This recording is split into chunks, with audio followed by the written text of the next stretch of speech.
Irmãos, vamos abrir nossa Bíblia. Lucas, Evangelho, conforme escreveu Lucas, capítulo 15.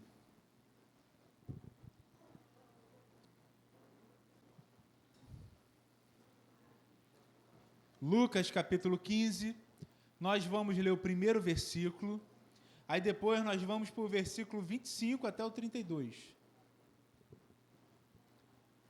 O primeiro versículo, depois o 25 até o 32.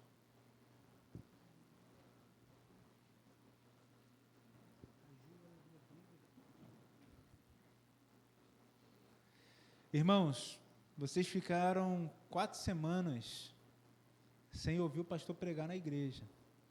Então deu tempo de desacostumar, né? Então vamos voltar à nossa origem. Lucas capítulo 15, versículo 1 diz assim: Aproximavam-se de Jesus todos os publicanos e pecadores para o ouvir. Os fariseus e os escribas murmuravam dizendo: Este recebe pecadores e come com eles. Quem procurava Jesus? Vocês lembram aqui que a gente acabou de ler? Publicanos e pecadores. E quem estava murmurando? Os fariseus e os escribas. Versículo 25. Ora, o filho mais velho estava no campo. Quando voltava, ao aproximar-se da casa, ouviu a música e as danças. Chamou um dos empregados e perguntou o que era aquilo. E ele informou: o seu irmão voltou. E por tê-lo recuperado com saúde, o seu pai mandou matar o bezerro gordo. O filho mais velho se indignou e não queria entrar. Saindo, porém, o pai procurava convencê-lo a entrar. Mas ele respondeu ao seu pai: Faz tantos anos que sirvo o Senhor e nunca transgredi um mandamento seu. Mas o Senhor nunca me deu um cabrito sequer para fazer uma festa com meus amigos. Mas quando veio esse seu filho, que sumiu com os bens do Senhor, gastando tudo com prostitutas, o Senhor mandou matar o bezerro gordo para ele. Então o pai respondeu: Meu filho, você está sempre comigo, tudo o que eu tenho é seu. Mas era preciso festejar e alegrar-se, porque este seu irmão estava morto e reviveu, estava perdido e foi achado. Irmãos, eu quero falar com você hoje sobre crentes não convertidos. Crentes não convertidos.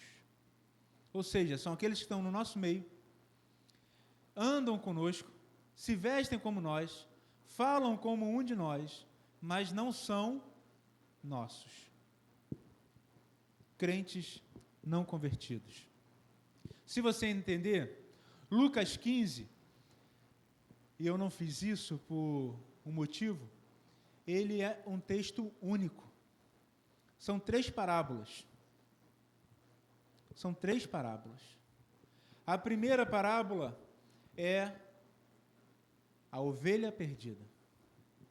A ovelha que se perde, e o pastor deixa as 99, deixa as outras no aprisco e vai recuperar a que estava perdida. E quando acha, ele dá uma festa, ele se alegra, ele chama aqueles que estão à sua volta para comemorar. A segunda parábola é da viúva que perde uma dracma, perde uma moeda. E essa moeda significa um dia de trabalho. Então ela começa a revirar sua casa por inteiro. E quando ela acha essa moeda perdida, ela chama as amigas e comemora também, se alegra. A terceira parábola, agora uma parábola maior, Jesus começa a falar sobre uma família. Um pai que tem 2 filhos. O filho mais novo, querendo se livrar do pai, ele pede a sua parte da herança, a parte que lhe cabe. Sabemos que a herança é somente depois que o pai morre. Então, praticamente o que ele disse é: eu prefiro o seu dinheiro do que a sua presença. Me dá o que é meu, que eu vou embora, e eu finjo que o Senhor nunca existiu, e o Senhor finge que eu nunca existi. Foi isso que o filho mais novo fez. Mas o pai concedeu. Toma. Ele foi e começou a ter uma vida como ele quis. Chegou fome aonde ele estava. E todo aquele dinheiro se foi. Perdeu. Acabou. E ele se vê agora comendo a comida que era dada para os porcos, porque ele não tinha o que comer. E no meio daquela lama, no meio do chiqueiro, se alimentando daquela comida, começa a vir a memória dele, está com o pai. Ele pensa: os empregados do meu pai têm uma comida melhor do que essa, é tratado melhor do que eu estou sendo tratado. Eu vou me arrepender, eu vou voltar para o meu pai, mas eu não quero voltar na condição de filho. Eu sei que eu errei, eu sei que eu pequei, mas eu quero só que meu pai me contrate como um dos seus empregados. E quando ele está voltando, aquele pai parece que todos os dias ficava olhando para a rua. E quando ele vê o seu filho ainda longe, ele corre, dá um abraço, recebe, coloca a sandália nos seus pés, bota uma roupa nova, um anel no seu dedo e pega o seu melhor boi e dá uma grande churrascada. Esse pai comemora o filho que retorna. E estão todos comemorando, estão todos se alegrando, tem música, tem dança. Mas o filho mais velho, quando vê aquilo, ele se enraivece. A ira toma o seu coração. Quando o filho mais velho observa aquilo, lhe falta amor. Ele não chama de seu irmão aquele que volta. Ele olha para o pai e fala: aquele seu filho foi embora. E o pai sai da festa, conversa com ele, tenta convencê-lo a entrar na casa, mostra para ele que tudo já era dele. Mas aquele irmão mais velho não se compadece do irmão. E o texto termina e não fala que ele entrou na casa.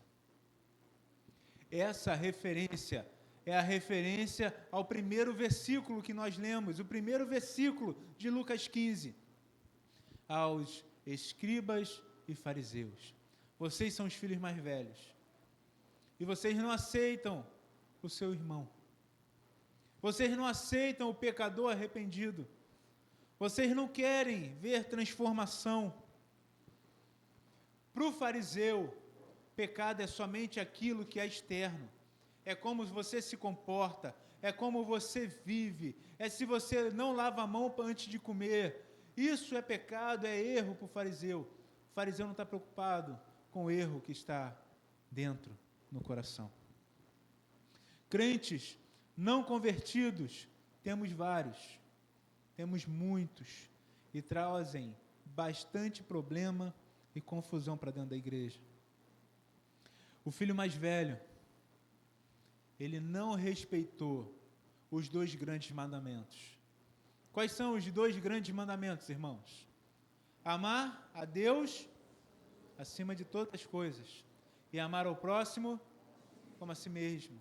Ele responde ao pai. Ele reclama da justiça do pai.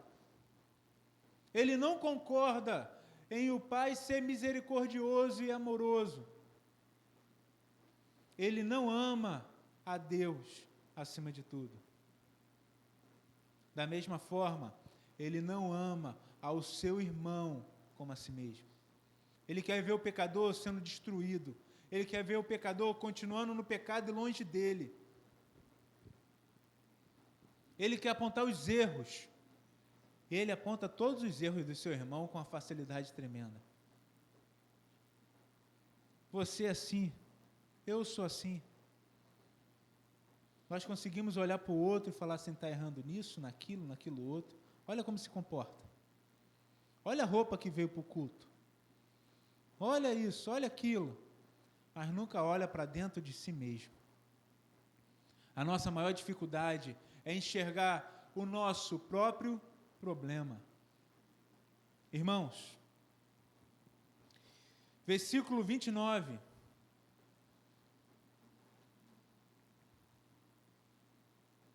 Falando sobre o filho mais velho, ele responde ao seu pai: faz tantos anos que sirvo o Senhor e nunca transgredi um mandamento seu.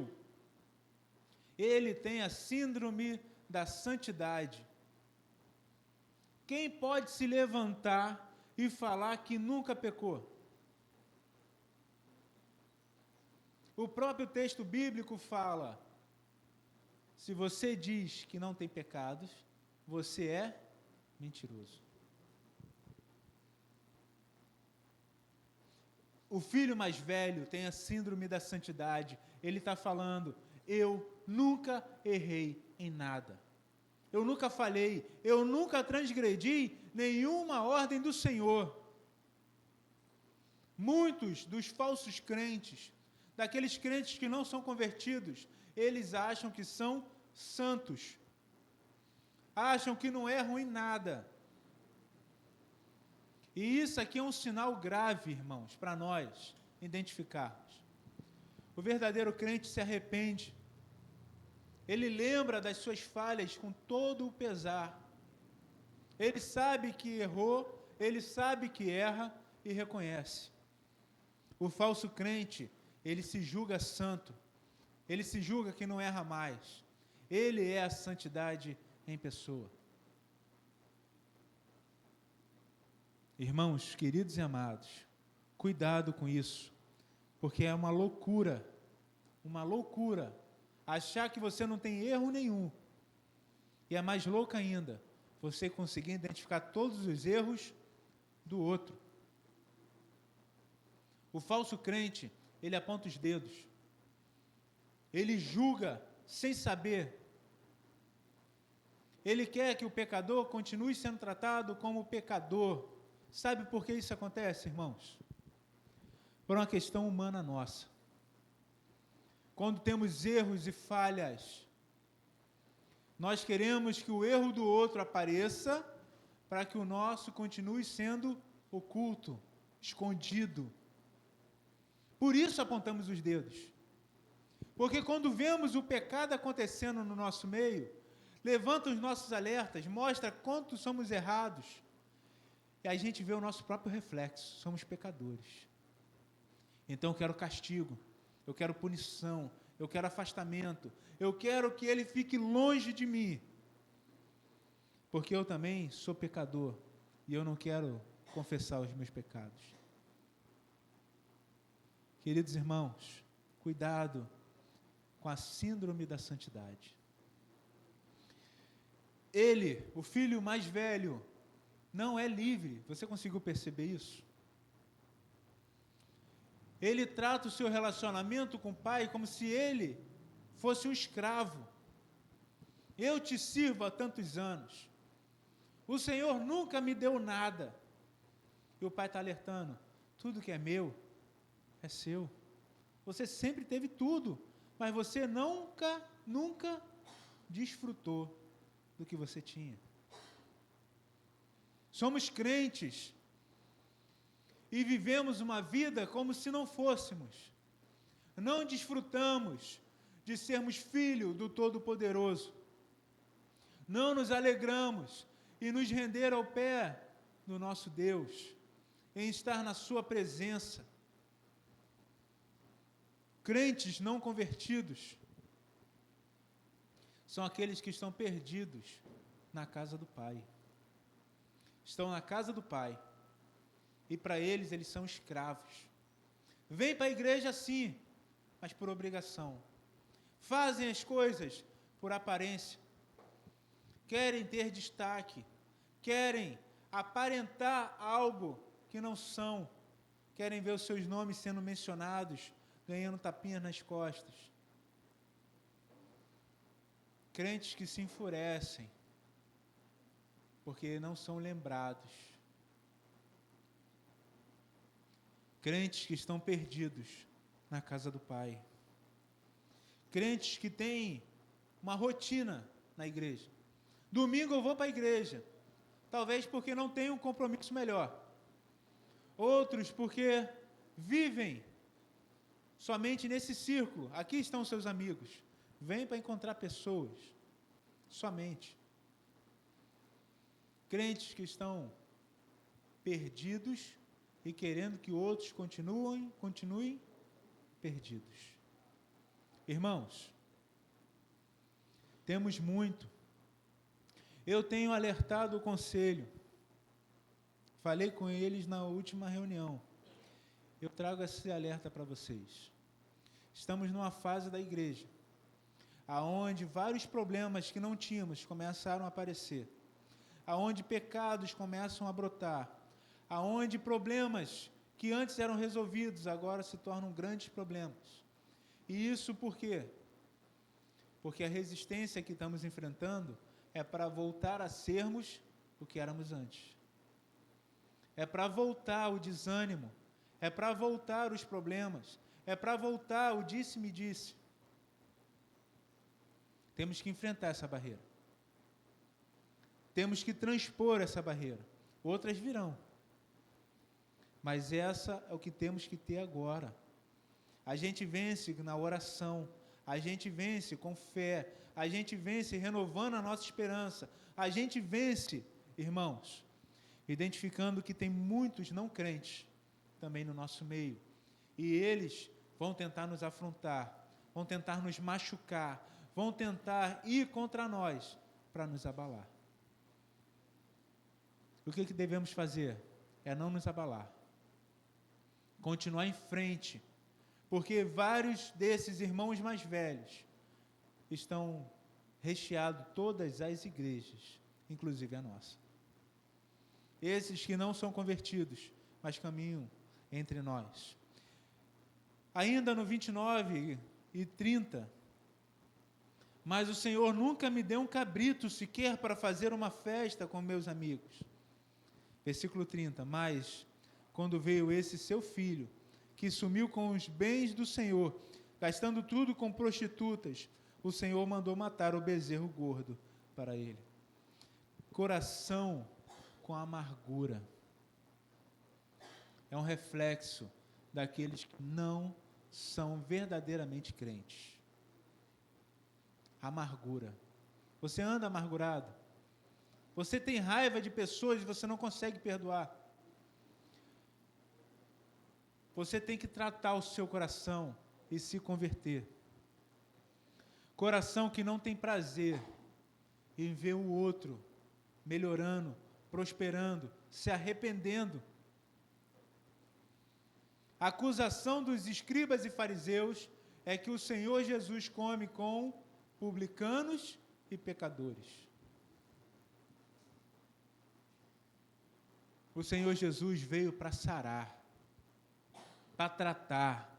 Você que é pecador, Ele te perdoa, Ele cuida, Ele te regenera, Ele faz você nascer de novo e ser uma nova criatura. Mas se eu nunca experimentei isso, eu não acredito.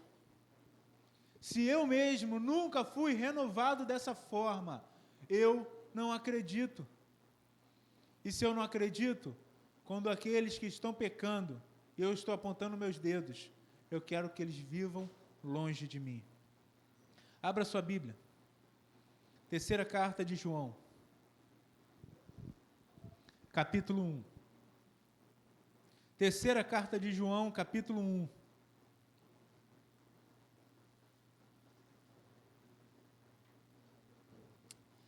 Se você não sabe onde fica, vá lá em Apocalipse e volta. Para outros que têm dificuldade, vai estar na tela. Capítulo 1, versículo 9 e 10. Terceira João, capítulo 1, versículo 9 e 10.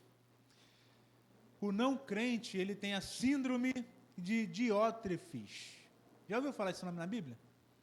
Só aparece nesse texto, Diótrefes. Diz assim o texto: escrevi algumas palavras à igreja, mas Diótrefes, que gosta de exercer a primazia entre eles, não nos dá acolhida. Por isso, quando eu for aí, farei com que se lembre das obras que ele pratica, proferindo contra nós palavras caluniosas. E não satisfeito com isso, ele não recebe os irmãos, impede os que querem recebê-los e os expulsa da igreja. Diótrefes é aquele que se acha dono da igreja. Pessoas querem entrar na igreja, ele não deixa. É aquele que acusa os verdadeiros apóstolos. Ele ainda expulsa da igreja aqueles que querem receber os pecadores ou os enviados dos apóstolos. Crentes que não são crentes verdadeiros, que não são convertidos, esses são aqueles que querem expulsar pessoas, querem magoar, querem ver o olho cheio de lágrima rolando pelo rosto, parece que sente prazer no sofrimento alheio. Estão aqui dentro. Estão aqui dentro. Crentes que não são convertidos, estão na casa do Pai, mas estão perdidos. Gálatas, capítulo 5, versículo 19. Gálatas, capítulo 5, versículo 19. É o texto que aponta a lista de pecados que não entrarão nos céus. Esses pecadores aqui não entram nos céus. Vamos ver essa lista? Ora, as obras da carne são conhecidas e são. Vamos lá. A primeira parte vai falar do que a gente mais lembra.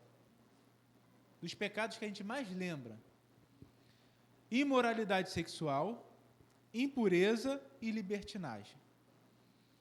Então começou a ter alguma coisa, parece que algum pecado que envolve a área sexual, a igreja e os não crentes, então, que estão aqui no nosso meio, falta dar mortal, mano. Se alimenta disso. É uma alegria sem fim por ver o erro do outro. Mas aqui é só o início da lista. A lista vai continuar. Agora vai falar sobre falsos cultos, idolatria, feitiçaria. Mais 2 dessa lista. Agora vai vir uma lista imensa de comportamentos. Esse aqui ninguém lembra. Isso aqui a gente não bota na lista daqueles que não entram no céu. Vamos à lista? Inimizades. Aqueles que vivem fazendo inimigos. Rixas. Ciúmes. Iras. Discórdias. Divisões. Facções. Invejas. É a maior lista, é a lista de comportamento. Esses aqui não herdam o reino dos céus. Esses aqui ainda estão no nosso meio, porque no meio da igreja tem joio, mas também tem trigo. O trigo sofre. No meio da igreja tem lobos travestidos em peles de ovelha, para destruir. Esse é o perigo dentro da igreja. O texto vai continuar. Agora vai falar sobre pecado relacionado a comida e bebida. Bebedeiras, glutonaria. A glutonaria é aquele pecado de você comer, vomitar para continuar comendo. E normalmente esse pecado está envolvido com orgias também. Também vai para a parte sexual. Lembre que as festas duravam semanas. Então a pessoa comia,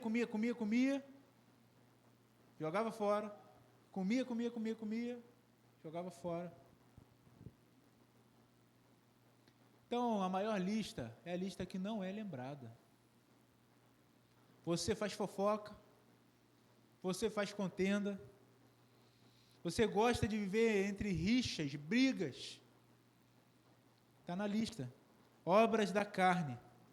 O texto vai continuar assim: declaro a vocês, como antes já os preveni, que os que praticam tais coisas não herdarão o reino de Deus.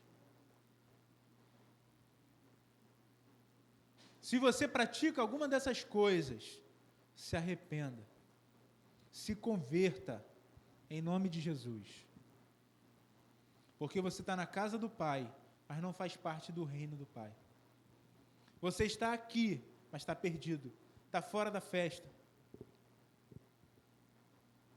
Se converte verdadeiramente. Irmãos, no fim da história, o filho mais velho não aceita a atitude do pai de perdoar o mais novo. Não aceita o pai falar com ele que ele tem que mudar e também entrar na festa. Não aceita. Ele não entra na casa do pai. Não celebra. Ele continua vivendo a sua justiça própria. São fariseus. São perturbados dentro da igreja. Irmãos, Israel foi tratada como povo de Deus. Era a nação santa. Povo escolhido e separado por Deus. Agora, de uma maneira geral, Israel se tornou o filho mais velho. Estava ali, não desfrutou da presença do Pai, se sentiu escravo das leis do Senhor. Mas no Novo Testamento nos diz que todo aquele que crê em Jesus se tornou os verdadeiros filhos de Abraão. Agora a igreja é o povo de Deus. A igreja é o povo de Deus e não mais Israel. Nós somos o Israel de Deus. Israel não é o relógio de Deus. Israel é uma nação que precisa se converter de novo. A guerra que está acontecendo lá, ela, junto com todas as outras, são sinais escatológicos da volta de Jesus. Não é maior porque está acontecendo lá. Esse é mais um dos sinais que o homem não consegue resolver os seus problemas. Mas eu quero te alertar uma coisa, irmãos. Guerras, rumores de guerras, são sinais do fim. E como a Bíblia diz, são os princípios das dores. Às vezes a gente repete esse texto, mas sem o contexto perde muita informação. Princípio das dores de parto. Quem aqui teve filho parto normal? Foi quanto tempo de dor? 10 horas. Alguém ficou mais do que 10 horas? 11 horas? 12? Foi difícil aí, hein? Jaqueline? 12 horas. Quando o Emanuel nasceu, estava no quarto do lado um amigo do trabalho. Ele ia fazer um voo, chamaram às pressas que a mulher dele já estava em trabalho de parto. Aquela mulher gritou a noite toda. Da Poliana ia ser cesárea, já tinha a hora certa, tudo mais. Aquela mulher gritou a noite inteira. O que eu quero dizer com isso? O mundo está passando pelas dores do parto. As dores, às vezes, demoram 1 hora, 2 horas, 12 horas. A questão é que está perto o nascimento. Está perto a vinda de Jesus. Você está preparado? Você está preparado? Se Jesus voltar agora, você estaria na primeira ressurreição? Você se encontraria com ele nas nuvens, vindo nesse cortejo para julgar a terra? Se você tem dúvida, é um grande alerta. Porque o Espírito de Deus confirma ao nosso espírito que nós somos filhos de Deus. Se você não tem essa confirmação, você sempre vai ficar na dúvida. E esse pode ser o sinal que você é um crente não convertido. Um crente que está aqui, mas não desfruta da presença de Deus. Não desfruta do amor do Senhor. Somos o povo de Deus e devemos viver na alegria do Senhor. Estamos enfrentando problemas, sim, mas com Jesus vamos transpor todos os obstáculos em oração, em fé, com perseverança, sem olhar para trás. Muitos perturbados vão se levantar, que você achava que era crente, mas não são verdadeiros. E vão vir contra nós, vão falar sobre nós, vão nos acusar injustamente. Mas devemos suportar todas as dores. Todas as dores. O Senhor está próximo. O Senhor está próximo. Ele veio, morreu a nossa morte, pagou o preço de sermos hoje chamados de filhos de Deus. Foi através do sangue de Jesus. Foi através dele que a nossa vida foi mudada e transformada. Foi por meio de Jesus que o Espírito Santo foi enviado para ser o novo Consolador, para ser aquele que nos conduz para Cristo, que nos aponta que somos pecadores, que nos leva ao arrependimento. E esse mesmo Jesus que veio, nasceu como um de nós, morreu naquela cruz, ressuscitou, hoje ele está à direita do Pai. Jesus Cristo, o homem, intercedendo por nós. Esse mesmo Jesus vai voltar. Vai voltar para buscar a sua igreja. E o texto fala, Maranata, ora vem, Senhor Jesus. O maior anseio que você possa ter deveria ser a volta de Jesus. Ele vai voltar. Ele vai voltar. Talvez a dor que você passa não vai ter passado. Talvez as feridas que foram abertas ainda vão estar doendo. Talvez a doença ainda vai estar lá. Mas quando ele voltar, irmãos, tudo será resolvido.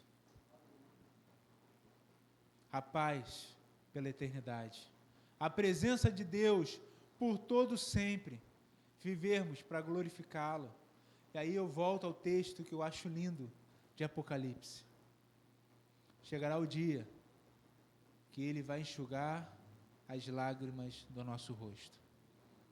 Vai chegar o dia que não vai ter nem morte, nem luto, porque essas coisas são passadas. Chegará esse dia, irmãos, aonde vamos ser consolados para todo sempre. Mas esse dia, enquanto ele não chega, vamos passar por aflições, por tribulações, perseguições aos muitos. Mas, se somos crentes, ele nos dá a estrutura para suportarmos. Não desanima, não abaixa a sua cabeça, não deixe o mal te vencer, mas vença o mal com o bem. Se vem ódio contra você, devolva com amor. Ore por aqueles que te perseguem. Dê a outra face. E viva em novidade de vida. Esse é o chamado do crente. Se você é crente, viva em novidade. O Senhor está contigo. O Senhor está contigo. E o Senhor pesa a mão sobre aqueles falsos que estão no nosso meio. O problema é que os falsos, muitas vezes, têm cargos. Muitas vezes se tornam pastores.